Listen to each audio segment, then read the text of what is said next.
Students, welcome to Newtonian MJ channel, the channel which clear all the concepts of physics. क्योंकि हम concept का रट्टा नहीं लगाते, हम कॉन्सेप्ट्स को क्लियर करते हैं। तो आज हम करने वाले हैं एक नया कॉन्सेप्ट, यानी कि जो कि है fourth application of Gauss law. ठीक है, अब गॉस लॉ की एप्लीकेशंस के अंदर अब हम क्या कर रहे हैं कि इलेक्ट्रिक फील्ड की वैल्यू को फाइंड आउट कर रहे हैं। इलेक्ट्रिक फील्ड की वैल्यू को फाइंड आउट कर रहे हैं। ठीक है, तो गॉस लॉ का जो मेन काम था वो क्या है, इलेक्ट्रिक फील्ड को फाइंड आउट करना, वो भी ईजी तरीके से। ठीक है, एक आसान सी अपने को क्या करनी पड़ती है, गॉसियन सरफेस को एज्यूम करना पड़ता है और उसके थ्रू अपने को इलेक्ट्रिक फील्ड को फाइंड आउट करना पड़ता है। ठीक है, तो आज हम जो करने वाले हैं electric field due to hollow sphere के थ्रू करने वाले हैं। तो मान लेते हैं अपने पास में एक होलो स्फीयर है, एक खोखला स्फीयर है, गोला है। ठीक है, अब कंडक्टिंग स्फीयर है, तो इसको अपन ने चार्ज दिया Q। इसको कितना चार्ज दिया अपन ने, Q चार्ज दिया। तो ये जो चार्ज Q है वो इक्वली डिस्ट्रीब्यूट हो जाएगा इसके पूरे सरफेस पे। कहाँ पे डिस्ट्रीब्यूट हो जाएगा, इसके सरफेस पे हो जाएगा। ठीक है, अंदर तो चार्ज जाएगा नहीं क्योंकि होलो स्फीयर है।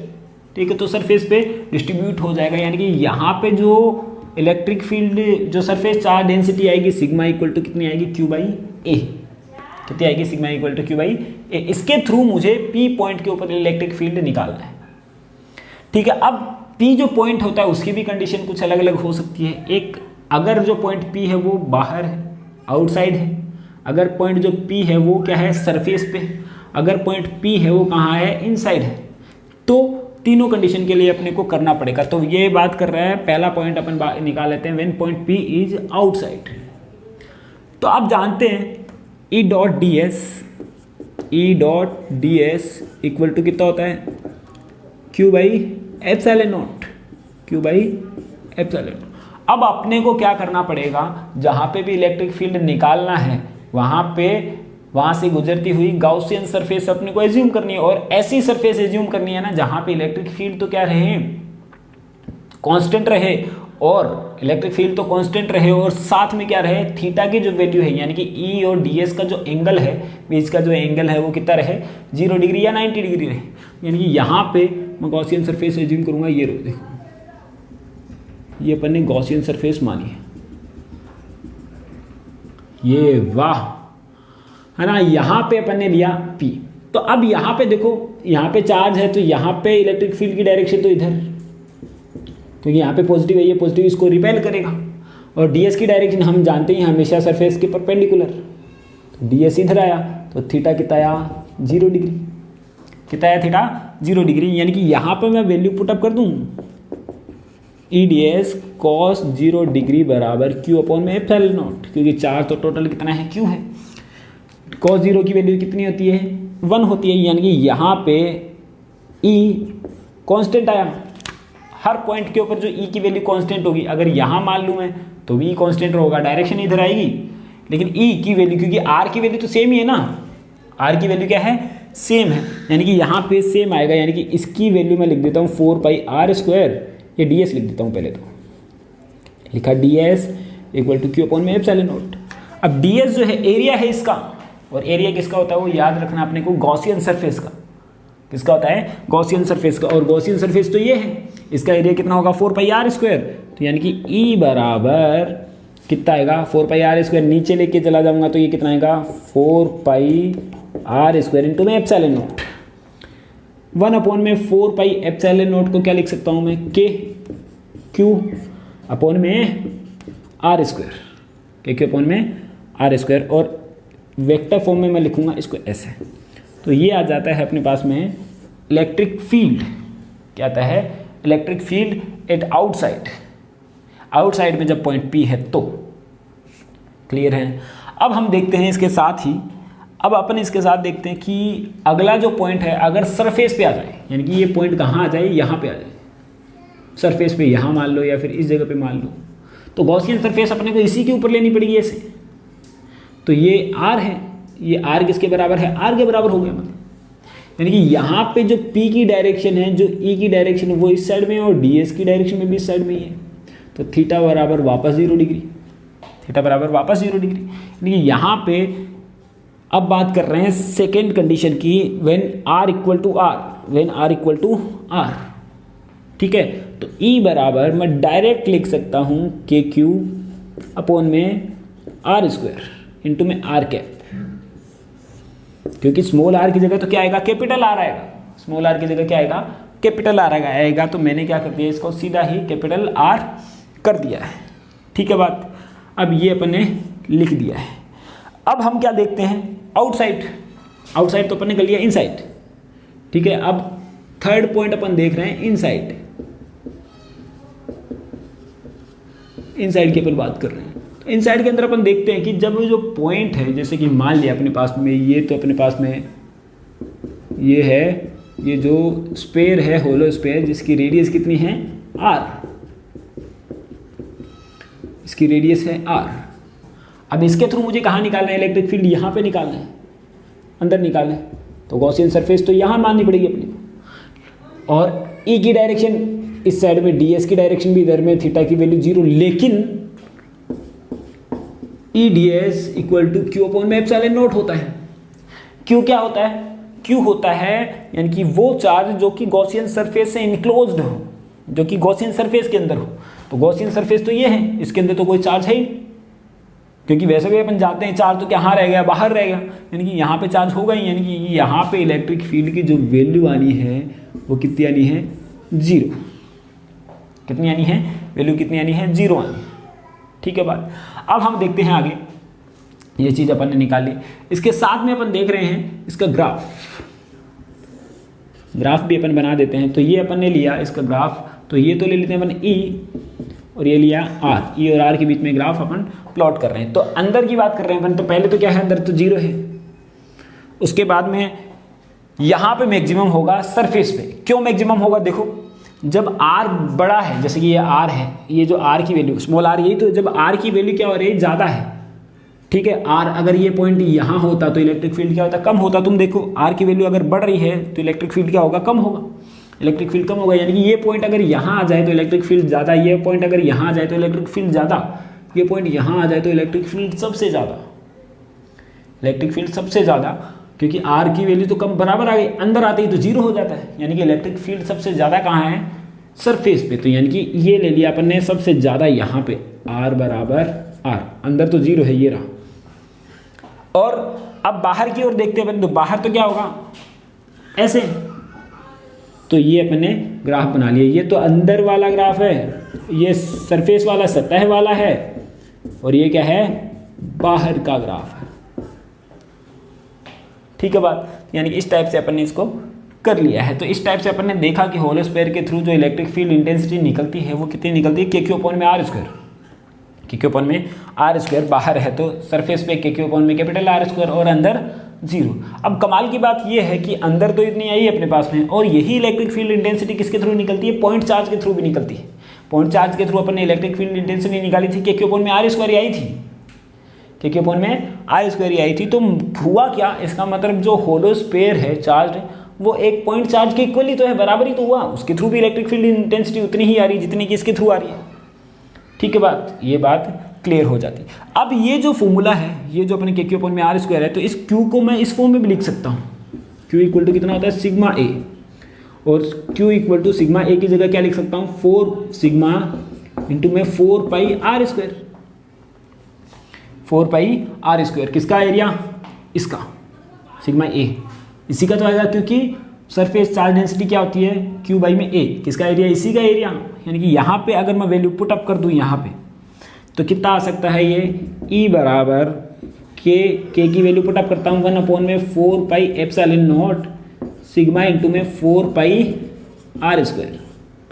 ठीक है, और यहाँ पे कितना आया, आर स्क्वायर। तो 4 पाई से तो 4 पाई कैंसिल, आर स्क्वायर से आर स्क्वायर कैंसिल, यानी कि E की वैल्यू कितनी आती है, सिग्मा अपॉन में एप्सिलॉन नॉट, कितना आता है, सिग्मा अपॉन में एप्सिलॉन नॉट। ठीक है, यानी कि electric field same to same आ रही है जो कि अपने निकली थी किसकी, ड्यू टू अपने पास में जो कंडक्टिंग जो प्लेट थी उसके थ्रू आई थी, उतनी की उतनी ही आती है। पर सिग्मा की वैल्यू चेंज हो जाती है, वहाँ पे सिग्मा अलग होगा, यहाँ फॉर्मूला भले ही सेम है लेकिन ई की वैल्यू अलग लगाएगी, क्योंकि वहाँ पे क्या आता है, सिग्मा Q बाई ए होता है, तो एरिया अलग है, वहाँ पे एरिया प्लेट का एरिया आएगा, यहाँ पे किसका है, सरफेस का एरिया, होलो का एरिया है ना। तो यानी कि ये चीज़ अलग है, फॉर्मूला भले ही सेम हो, तो इस फॉर्म में भी अपन इसको लिख सकते हैं, लेकिन अपनी बुक में शायद इस फॉर्म में लिखा है, तो अपन ने जो नोट्स के अंदर इसी फॉर्म में इसको बनाया है। ठीक है, तो पूछ सकता है कि प्रूफ कीजिए क्वेश्चन ऐसा पूछ सकता है, इससे कितना बेहतरीन क्वेश्चन बनता है, इससे पूछ सकता है कि प्रूफ कीजिए कि जो होलो सरफेस है उसके सरफेस के ऊपर electric field intensity sigma upon में एप्सिलॉन नॉट होती है। तो अपन इसको ऐसे प्रूफ कर सकते हैं। ठीक है बात। चलो अगले क्वेश्चन की ओर अपन बढ़ते हैं। अगला जो एप्लीकेशन है उसकी ओर अपन चल रहे हैं। तो अगली एप्लीकेशन जो है फिफ्थ एप्लीकेशन है, और फिफ्थ एप्लीकेशन के अंदर क्या बोला है वो अपन देखते हैं। अब देखो ये तो क्या electric field due to hollow sphere है। अब अपन देखने वाले हैं सॉलिड स्फीयर के थ्रू कितनी होगी। फिर इलेक्ट्रिक फील्ड इंटेंसिटी जो होलो स्फीयर के थ्रू तो आ गई इतनी, लेकिन सॉलिड स्फीयर के थ्रू कितनी आएगी वो अपन देखने वाले हैं। ठीक है, यानी होलो की जगह अपन क्या लिखेंगे, सॉलिड स्फीयर। अब सॉलिड स्फीयर के थ्रू मुझे इलेक्ट्रिक फील्ड इंटेंसिटी निकालनी है। तो अब सॉलिड स्फीयर क्या होता है, ध्यान दो कि अगर मान लिया कि अपने पास में एक स्फीयर था, पहले होलो स्फीयर था, ठीक है, बाहर कितने आ रही थी उसके थ्रू इलेक्ट्रिक फील्ड इंटेंसिटी के क्यू अपॉन में आर स्क्वायर, सरफेस पे के क्यू अपॉन में कैपिटल आर स्क्वायर, और अंदर जीरो।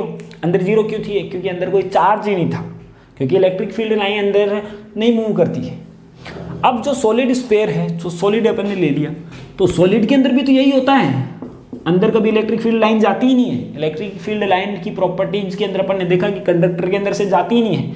चार्ज जो दिया जाएगा वो सरफेस पे ही आएगा, अंदर तो अब भी जीरो ही रहेगा, सॉलिड हो चाहे होलो हो, सरफेस तो चार्ज तो कितना रहेगा, जीरो ही रहेगा। यानी कि सेम टू सेम ये जो अपन ने अभी डेरिवेशन की है, सेम टू सेम उसकी डेरिवेशन होनी है। यानी कि होलो स्फीयर ले लूँ चाहे मैं क्या ले लूँ, सॉलिड स्फीयर ले लूँ, दोनों के लिए जो आएगी इंटेंसिटी सेम टू सेम ही आएगी। यानी कि आपको जो अपन ने पहले वाली डेरिवेशन की है वो डेरिवेशन इसमें भी करनी है।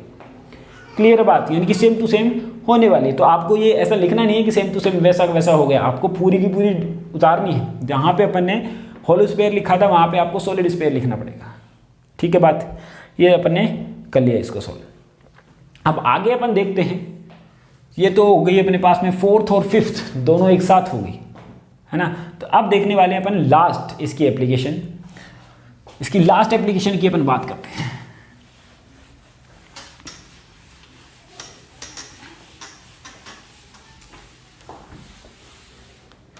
इसकी लास्ट एप्लीकेशन पे अपन चल रहे हैं। तो इसकी लास्ट एप्लीकेशन अपने को बताती है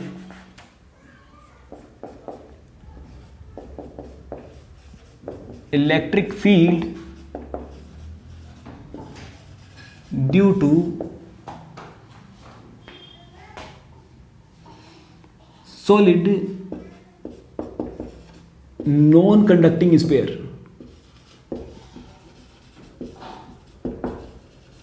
नॉन कंडक्टिंग स्फीयर यानी कि नॉन कंडक्टिंग जो स्फीयर है उसके थ्रू अपने को इलेक्ट्रिक फील्ड इंटेंसिटी निकालनी है। नॉन कंडक्टिंग यानी कि इतनी देर तो अपन कंडक्टिंग ले रहे थे, अब क्या करना अपने को, नॉन कंडक्टिंग स्फीयर लेना है। तो नॉन कंडक्टिंग स्फीयर के अंदर अपने को क्या करना है, देखो नॉन कंडक्टिंग का मतलब क्या है, जैसे कि नॉन कंडक्टिंग की एक खास बात होती है कि जहाँ पे इसको चार्ज दिया जाता है वो चार्ज वहीं का वहीं रुक जाता है। जो चार्ज अपन ने जिस जगह पे दिया है वो वहीं का वहीं स्टेबल हो जाता है। तो अपन ने एक ठोस नॉन कंडक्टिंग स्फीयर ले लिया, जैसे कि ये मान लिया है कि लकड़ी का एक स्फीयर ले लिया, ठीक है।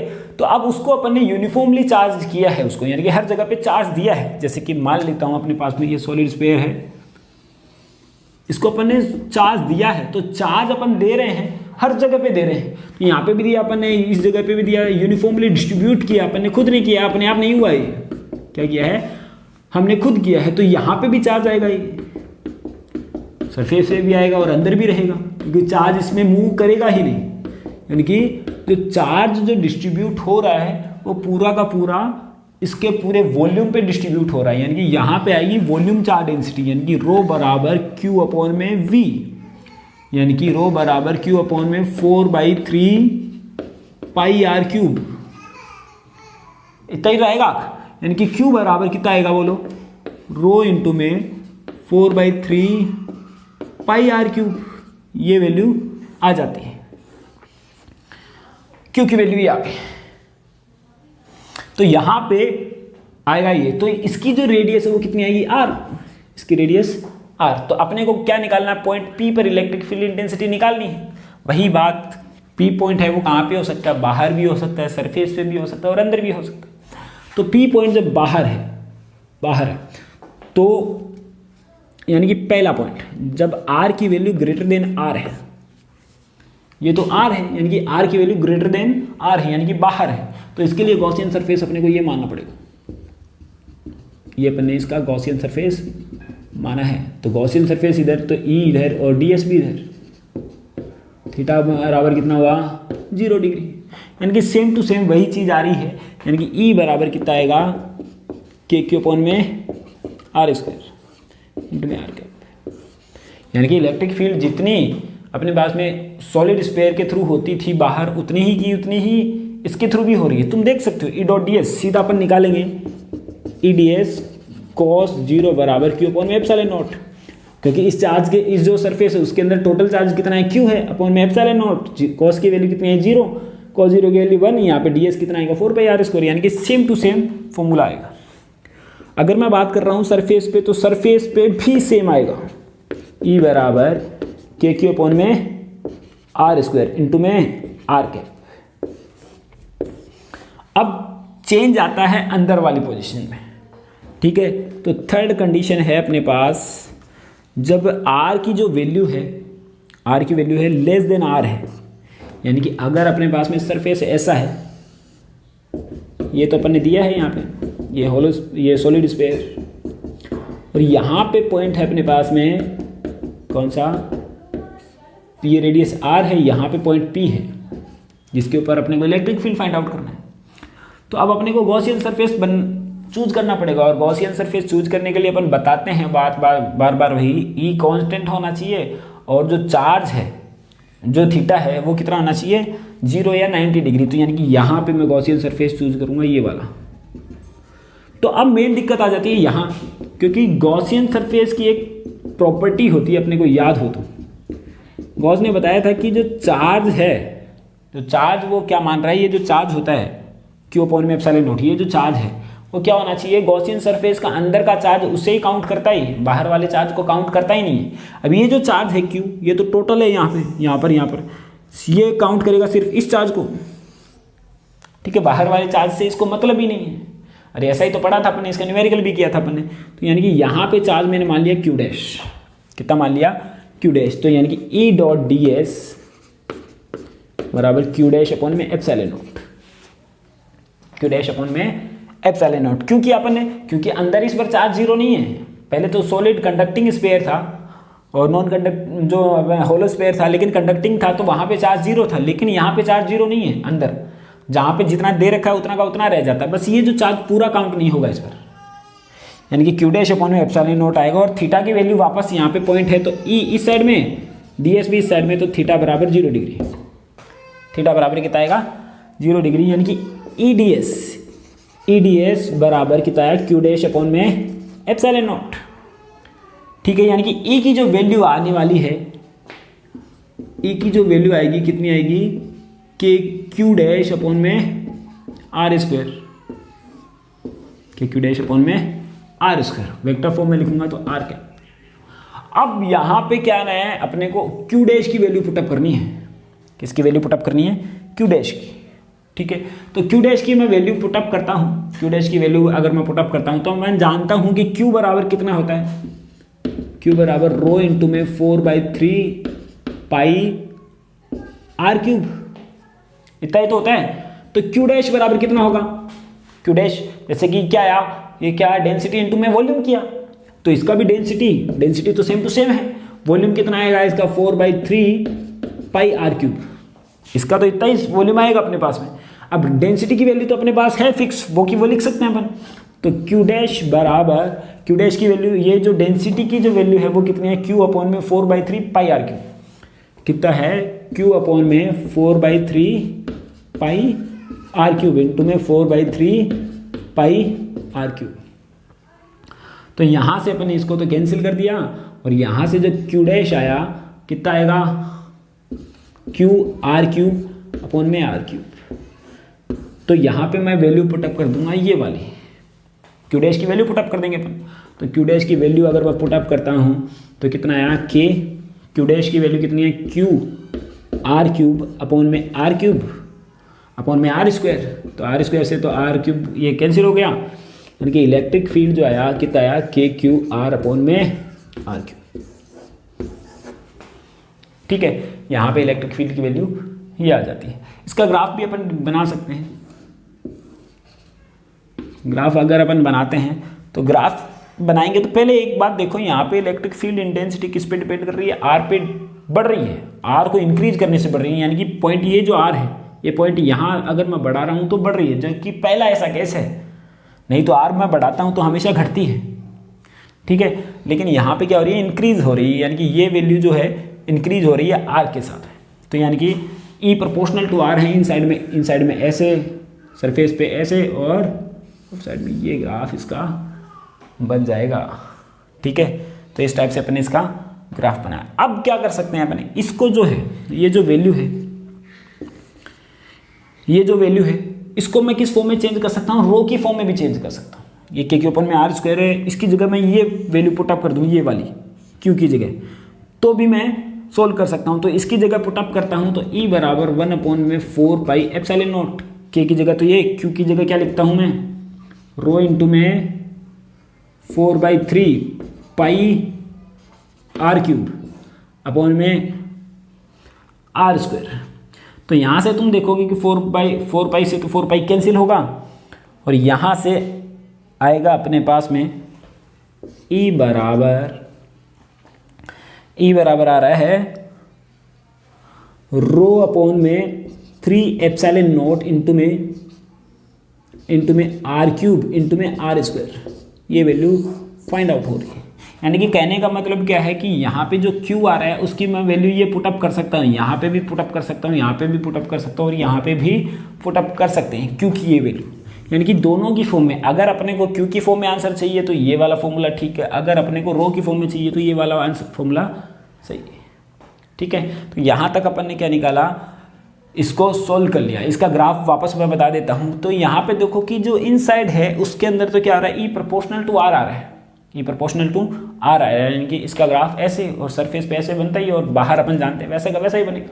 तो यानी कि चेंज कौन सा हुआ, जो अंदर वाला है वही चेंज हुआ है कि नहीं। तो यहाँ तक अपन ने इसको सोल्व कर लिया। ठीक है, अब हम जो देखने वाले हैं इसके कुछ क्वेश्चंस देखने वाले हैं। ठीक है, 2-3 इसके न्यूमेरिकल्स देख लेते हैं, उसके बाद में गॉस लॉ की एप्लीकेशन अपन कंप्लीट कर रहे हैं। इसके बाद में हम जो पढ़ने वाले हैं, इसके जो बाद में हम अपन जो पढ़ेंगे वो पढ़ने वाले हैं लास्ट का जो पोर्शन है, यानी कि एक अगर लेक्चर मैं और लगाऊंगा तो ये चैप्टर पूरा का पूरा कंप्लीट हो जाएगा। तो चलो अब इसके क्वेश्चन करते हैं, उसके साथ में इस टॉपिक को यानी कि गॉस की लॉ की एप्लीकेशन है उसको कंप्लीट करते हैं। ठीक है, यहाँ पर अपनी गॉस लॉ की एप्लीकेशन कंप्लीट हो जाती। देखते हैं इससे रिलेटेड कुछ क्वेश्चंस। अब इसके कुछ क्वेश्चंस अपन करेंगे, उसके बाद में ये टॉपिक है वो अपना कंप्लीट हो जाएगा। ठीक है, तो अब इससे रिलेटेड अपन क्वेश्चन देख लेते हैं। तो सबसे पहले तो अपन लेते हैं पहला क्वेश्चन नंबर 1। ठीक है, तो अब लिया कि एक स्फीयर है, होलो स्फीयर है, एक होलो स्फीयर ले लिया, इसको 1 माइक्रोकूलम चार्ज दिया। तो 1 माइक्रोकूलम जब अपन ने चार्ज दिया इसको, तो क्या होगा, इक्वली डिस्ट्रीब्यूट होगा। ठीक है, तो 1 माइक्रोकूलम जो 1 माइक्रोकूलम चार्ज है वो यहाँ पर है। ठीक है, और इसकी जो रेडियस है वो है 10 सेंटीमीटर। इसकी रेडियस कितनी है, 10 सेंटीमीटर। तो फाइंड करना है electric field, find electric field at, पहला इलेक्ट्रिक फील्ड फाइंड आउट करना है एट सेंटर, सेंटर पर फाइंड आउट करना है। सेकंड है 8 सेंटीमीटर फ्रॉम सेंटर। थर्ड है एट सरफेस, और फोर्थ है अपने पास में एट 20 सेंटीमीटर फ्रॉम सेंटर। ठीक है, यानी कि अपने पास में क्या है कि ये एक स्फीयर है जिसकी रेडियस 10 सेंटीमीटर है, और इसके ऊपर जो चार्ज है वो कितना 1 माइक्रोकूलम है। तो अपने को electric field intensity find out करनी है। ठीक है, तो पहला क्या करना है, पहला point electric field intensity find out करनी है सेंटर पे। तो सॉल्यूशन बताओ, सॉल्यूशन है पहले का सेंटर पे, यानी कि यहाँ अपन जानते हैं कि अंदर जो इलेक्ट्रिक फील्ड इंटेंसिटी कितनी होती है 0, यानी यहाँ पे भी आंसर कितना आएगा पहले का 0। ठीक है, सेकंड का देखते हैं। सेकंड है 8 सेंटीमीटर फ्रॉम सेंटर, यानी कि यहाँ से 8 सेंटीमीटर पे, यानी कि यहाँ पर। अब ये पॉइंट, ये जो पॉइंट है ये भी तो अंदर ही है, ये जो पॉइंट है अपने पास में जहाँ पे electric field intensity find out करनी है ये भी तो अंदर ही है, और अंदर तो अपन जानते हैं कि चार्ज कितना है 0 है, तो यानी कि यहाँ पे भी आंसर कितना 0। थर्ड पॉइंट की मैं बात करता हूँ। थर्ड पॉइंट है एट सरफेस, यानी कि यहाँ पर इस पॉइंट के ऊपर अपने को निकालना है। तो इसके लिए तो इलेक्ट्रिक फील्ड इंटेंसिटी का फॉर्मूला होता है E बराबर KQ अपॉन में कैपिटल R स्क्वायर। ठीक है, वैल्यू पुटअप करता हूँ मैं। K की वैल्यू तो है 9 इंटू में 10 टू द पावर 9, Q की वैल्यू 1 माइक्रोकूलम, 1 इंटू में 10 टू द पावर -6 अपॉन में R की वैल्यू कितनी है 8 सेंटीमीटर 10 सेंटीमीटर। ठीक है, सरफेस से ये जो डिस्टेंस है ये कितनी है 10 सेंटीमीटर, यानी कि 10 इंटू में 10 टू द पावर -2 का होल स्क्वायर। ठीक है, तो इसको अपन सॉल्व करते हैं तो ये देखो कितना आएगा, ये आएगा अपने पास में, ये तो बचा अपने पास में 9 इंटू में 10 टू द पावर 3 अपॉन में ये बचा 10 टू द पावर -2 बच जाएगा ये। तो ये कितना आएगा 9 इंटू में 10 टू द पावर 5 न्यूटन पर कूलम। आंसर यही इसका आंसर। ठीक है, ये तो क्या किया अपन ने होलो स्फीयर पे लिया। अब यही चीज़ मैं सॉलिड स्फीयर पे ले लेता हूँ। क्वेश्चन नंबर 2, सॉलिड स्फीयर है और ये की यही वैल्यू अपने को दे रखी है। ठीक है, यहीं पे फाइंड आउट करना है। तो अपन जानते हैं कि जैसा होलो स्फीयर के लिए होता है वैसा का वैसा ही सॉलिड स्फीयर के लिए भी होगा, वैसा का वैसा सॉलिड स्फीयर के लिए भी होगा। तो ये तो अपन ने थर्ड पॉइंट निकाल लिया। फोर्थ पॉइंट में निकालता हूँ। चलो इसके पहले अपन ये फोर्थ पॉइंट अपन भूल गए, ये फोर्थ पॉइंट अपन निकालते हैं। तो फोर्थ पॉइंट अपन देखते हैं कितना आएगा, KQ अपॉन में स्मॉल r स्क्वायर। क्या होता है E बराबर KQ अपॉन में स्मॉल r स्क्वायर। तो K की वैल्यू पुटअप करते हैं 9 इंटू में 10 टू द पावर 9 इंटू में 10 टू द पावर -6 अपॉन में R की वैल्यू इस बार कितनी है 20 सेंटीमीटर, यानी कि यहाँ पे कोई पॉइंट है 20 सेंटीमीटर के ऊपर जहाँ पे अपने को वैल्यू फाइंड आउट करनी है। और यहाँ पे है 20 इंटू में 10 टू द पावर -2 का होल स्क्वायर। तो इसको अपन सॉल्व कर रहे हैं। तो E बराबर ये वैल्यू आएगी 9 इंटू में 10 टू द पावर 3 और ये आया अपने पास में 20, यानी कि 400 इंटू 10 टू द पावर -4, यानी कि इसको लिख सकता हूँ मैं 4 इंटू में 10 टू द पावर -2 लिख सकते हैं ना इसको ऐसा। तो कितना आएगा 9/4 इंटू में 10 टू द पावर 5 न्यूटन पर कूलम। यही आंसर है। तो ये सेम टू सेम आंसर किसके लिए आएगा, सॉलिड स्फीयर के लिए। यही क्वेश्चन बन जाता है अगर सॉलिड स्फीयर नाम दे दे तो भी ये का ये आंसर वैलिड है, क्योंकि अपन जानते हैं कि इलेक्ट्रिक फील्ड इंटेंसिटी का फॉर्मूला वैसा का वैसा ही होता है। लेकिन ये कंडक्टिंग स्फीयर है, मेन बात याद रखनी है अपने को, क्या है कंडक्टिंग स्फीयर। अब यही क्वेश्चन ऐसा आ जाता, क्वेश्चन नंबर 2 तो सॉलिड स्फीयर नाम दे दिया इसका। क्वेश्चन नंबर 3 अगर दे दिए कि ये क्या है, नॉन कंडक्टिंग स्फीयर है, नॉन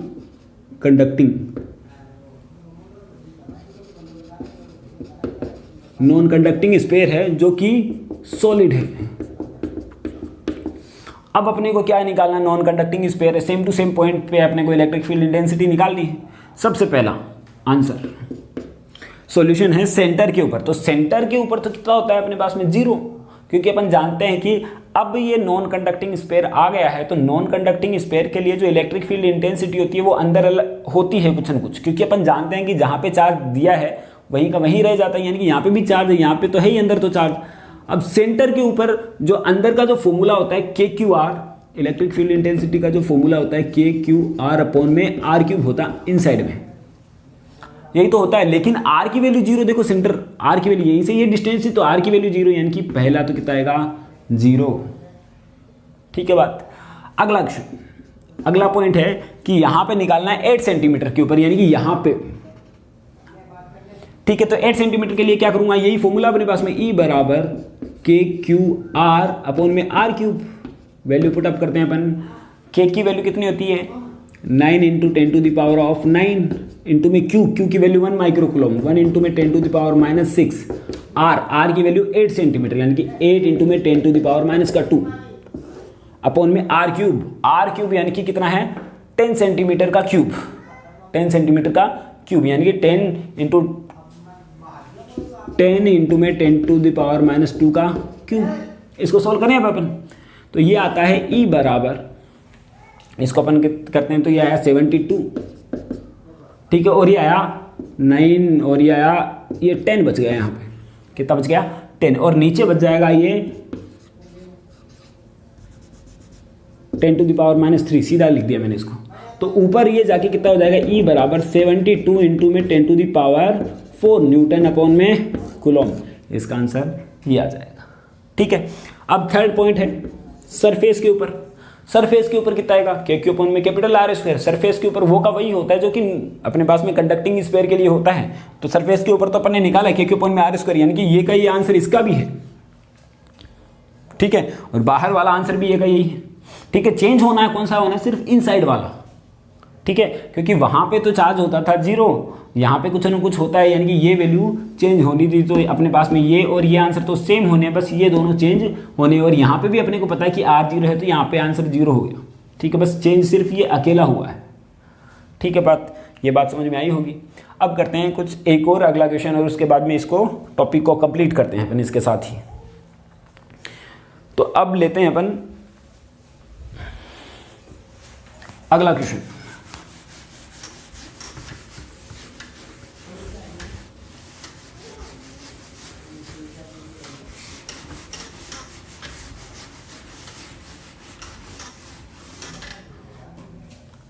अगला क्वेश्चन है क्वेश्चन नंबर 3। तो मान लेते हैं अपने पास में एक स्फीयर है, ठीक है कि नहीं, और यहाँ पे चार्ज Q है जो कि इक्वली डिस्ट्रीब्यूटेड है।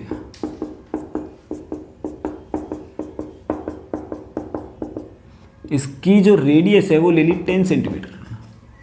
ठीक है, इसके थ्रू इस पॉइंट से 20 सेंटीमीटर पर एक पॉइंट P है जहां पर 1 माइक्रोकूलम चार्ज रखा है। ठीक है, और इसके थ्रू यहां पे इलेक्ट्रिक फील्ड है 5 × 10⁵ न्यूटन अपॉन में कूलम। तो इसके ऊपर लगने वाला इलेक्ट्रिक फोर्स की वैल्यू फाइंड आउट करनी है अपने को। क्या करना अपने को, इलेक्ट्रिक फोर्स की वैल्यू फाइंड आउट करनी है। अब ये चार्ज तो है नहीं अपने पास में, तो यहां पे अपने को इलेक्ट्रिक फील्ड दे रखा है इसके थ्रू। ठीक है, तो फोर्स अपने को निकालना है। ठीक है, तो अपन इसको सॉल्व कर सकते हैं। कैसे करेंगे बोलो, लगाओ दिमाग, लगाए माइंड लगाए, क्या करने वाले हैं अपन क्या करेंगे, फोर्स इक्वल टू कितना होता है QE, इलेक्ट्रिक फील्ड के फॉर्म में निकालेंगे अपने को। इलेक्ट्रिक फील्ड दे रखी है तो Q की वैल्यू दे रखी है किस फॉर्म पे, इस पे निकालनी है अपने पास में, यानी कि 1 × में 10⁻⁶, और ये आता है अपने पास में E की वैल्यू है अपने पास में गिवन, कितना हुआ 5 × में 10⁵ न्यूटन अपॉन में कूलम। यानी कि यहाँ पे अपन इसको F इक्वल टू ये वैल्यू पुट अप करते हैं, आंसर निकालते हैं, तो ये कितना आएगा 5 × 10⁻⁻1 या फिर 0.5 न्यूटन फोर्स लगेगा। और कौन सी डायरेक्शन होगी इसकी, ये वाली, क्योंकि ये पॉजिटिव और ये भी पॉजिटिव एक दूसरे को क्या करेंगे, रिपेल करेंगे। ठीक है, तो इसके साथ ही अपने पास में जो गॉस लॉ की एप्लीकेशन है, ये एप्लीकेशन कंप्लीट हो जाती है। ठीक है, और इसके न्यूमेरिकल अपन ने आसान बोर्ड लेवल के अपन ने किए हैं। उसके बाद में अपन और भी क्वेश्चन इसके करने वाले हैं। जैसे ही टॉपिक कंप्लीट होता है तो पूरे चैप्टर के अपन क्या करने वाले हैं, इसके क्वेश्चंस भी करने वाले हैं और इसका रिवीजन भी करवाने वाले हैं एक वीडियो के अंदर, सारे जो चैप्टर का रिवीजन। ठीक है, तो इसको अगर आपको करना है तो आप लोगों को लाइक तो करना ही पड़ेगा, और पूरा जो वीडियो है ना, उसके अंदर कमेंट करके बताएं कि आपको चाहिए या नहीं चाहिए आगे के वीडियो। ठीक है ना, आई होप कि आप लोगों को समझ में आया होगा। और इस ये जो क्वेश्चन है अपन लोगों ने किए हैं उनको फेयर में करते रहिए। चलो, thank you, have a nice day.